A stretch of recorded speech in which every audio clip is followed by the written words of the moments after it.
Another menu natin ngayon ay talong, eggplant. So, tanggalin lang natin ng konting skin, saka natin slice, and then i-fried. After fried, ay set aside. Tapos ito, meron tayong onion and spring onion. Ayan yung pork belly na marinate ko na yan, slice ko siya. At lagyan natin ng, ito yung sauce. Spicy garlic eggplant. So guys, let's cook. Guys, ganito lang pagbalat sa talong. Ayan.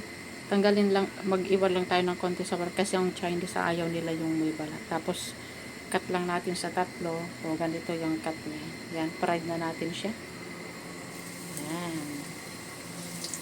Saka natin i-take out.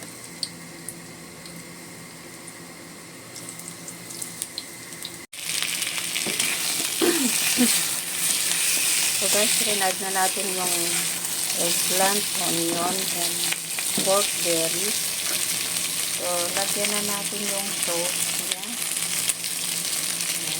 Ayan.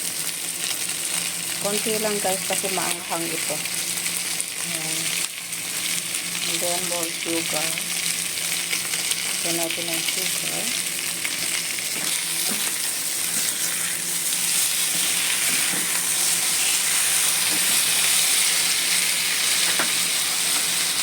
Then, spring onion.